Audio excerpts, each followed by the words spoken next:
17 ans, j'étais venu dans le sud pour tourner un film pour la télévision française, pour Arte. Et puis, comme j'avais un petit peu de temps à la fin du tournage, je suis monté dans le nord. Et là, j'ai découvert la Takora. Et là, vraiment, c'était le coup de foudre. C'est tout, hein, ça ne s'explique pas.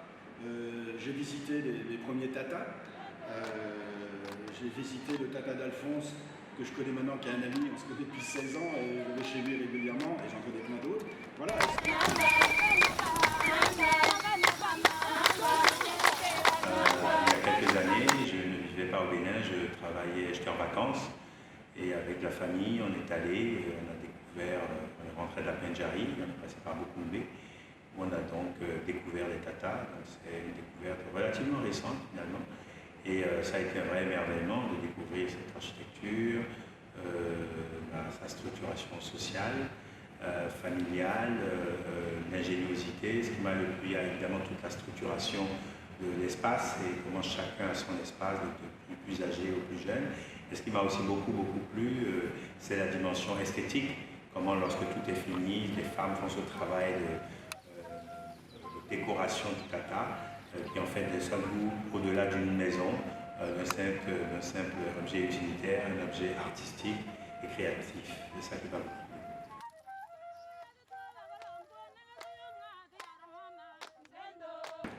Les tatas, on a la chance maintenant avec cette mission de l'ambassade de France d'avoir fait l'inventaire complet des tatas. Pas complet parce qu'il y a 5000 tatas aujourd'hui dans la Takora et on en a inventorié 1800, ce qui est déjà énorme avec une équipe.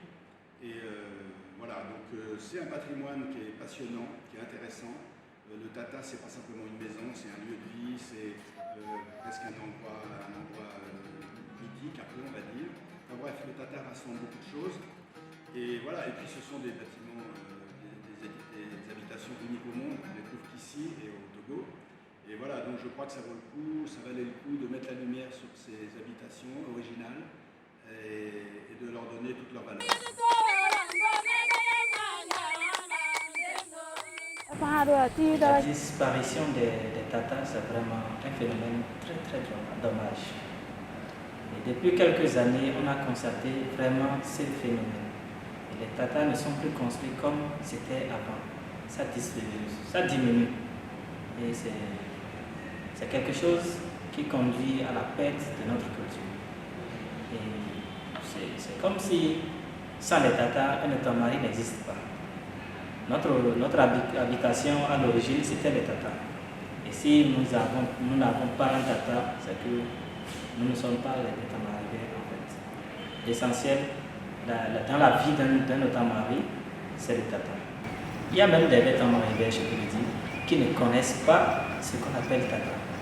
Un état-mari qui est né à Cotonou, qui a grandi à Cotonou, il ne connaît pas le tata. Et le jour qu'il vient, il voit une maison de cet tata, il est étonné.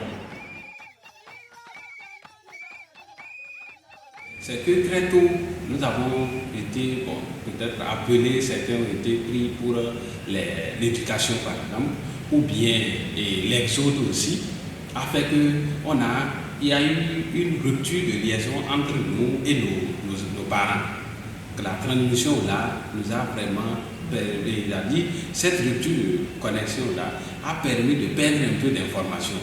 Donc, grâce à cette route de tata, cela a permis de dire, même si nous sommes allés peut-être pour les études quelque part, où on est allé en exode, peut-être plus on va, peut-être pour s'installer quelque part, il faudrait communiquer avec les parents qui sont dans la maison parce que c'est vraiment c'est une bibliothèque bien riche et le parent, quand vous n'êtes pas à côté de lui, quand vous n'échangez pas avec lui, parce qu'il est là, il vous voit, il vous maîtrise très bien. Et c'est quand vous vous rapprochez de vous, il sait ce qu'il va vous dire et il attend les retours, c'est-à-dire les retombées de ce qu'il vous a dit. S'il sait qu'il y a des secrets qui sont propres à la famille, des trucs comme ça, que vous pouvez garder, il peut vous narrer ça facilement. Donc, cela nous a permis de comprendre qu'il faut toujours se rapprocher de ces derniers-là pour prendre beaucoup de choses. Sinon, on se perdait un peu avec l'exode, etc. On se perdait dans notre culture. Le projet La Route des Tatas, c'est une aubaine qui est arrivée pour sauver la vie du tata. Parce que nous ne savions pas que le Tata est très important. Mais avec ce projet, on a su que vraiment le Tata regorge non seulement ses valeurs culturelles et thérapeutiques aussi, mais c'est aussi un produit touristique que nous pouvons vendre. Et si ça disparaît, nous ne pouvons pas avoir ces bénéfices. Donc c'est un projet qui est vraiment la bienvenue dans le pays Otavaria. Ce projet va contribuer à sauver notre culture. Le constat dans la Takora, dans le nord du Bénin, c'est que pour les gens qui vivent là-bas, c'est pas facile. On sait hein, que la situation n'est pas rose toujours. Entretenir un tata, c'est compliqué, ça coûte beaucoup d'argent. Si on veut l'entretenir, le maintenir en état, chaque année, il faut faire les enduits, il faut changer, de temps en temps changer les pailles, etc. C'est un entretien. Et ça coûte de l'argent. Et beaucoup de gens n'ont pas le temps et n'ont pas l'argent d'entretenir leur tata. Les nouvelles générations n'ont pas trop envie d'habiter à nouveau dans un tata, ils veulent un peu de modernisme. Ce que les anciens disent là-haut à leurs enfants ou à leurs petits-enfants, c'est de dire « vivez votre vie, entrez dans le 21e siècle, mais n'oubliez pas les tatas ». Je pense qu'on peut faire les deux. Et voilà, donc moi mon idée, alors j'ai créé une association depuis 11 ans là-haut dans le Nord, et entre autres, on aide les gens à préserver leur patrimoine. Là, cette année, j'ai fait construire un nouveau tata. On a financé la construction d'un nouveau tata.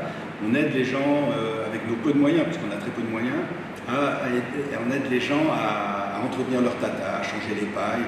Et changer des pailles, ça veut dire que ça coûte 30 000, 40 000 francs CFA, donc tout le monde n'a pas cette somme-là. Et donc ça coûte de l'argent pour eux, c'est beaucoup de travail. Mais depuis 2 ans, et surtout depuis qu'on a travaillé sur l'inventaire des tatas, où les personnes qui étaient chargées de l'inventaire, c'était 17 des jeunes Beta-Maribé, ont parcouru tout la Takora et ont fait l'inventaire, on voit depuis 2 ans quand même des gens qui s'intéressent maintenant à leur tata.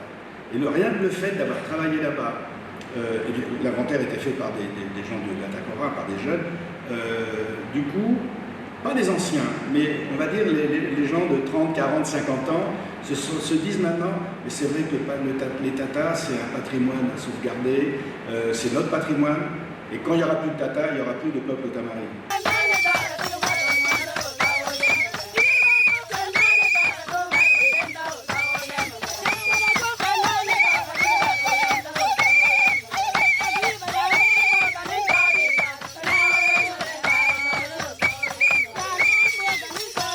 Le Bénin a beaucoup plus de quantité et de variété de tata que le Togo.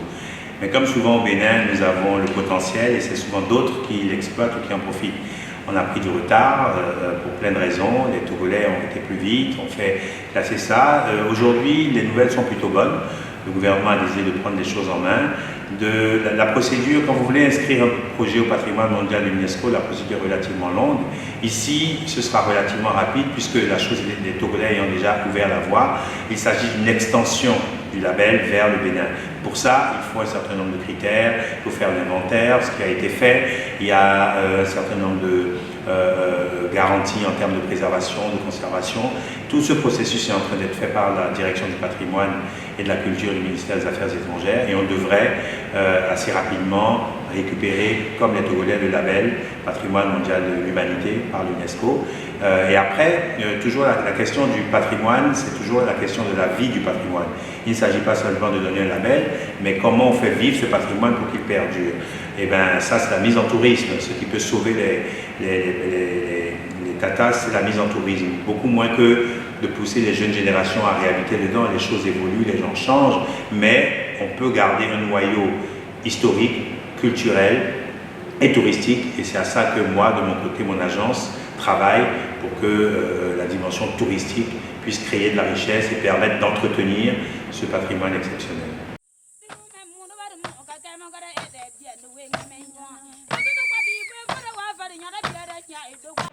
Bon, je ne suis pas d'abord propriétaire de Tata parce que le papa est encore là, qui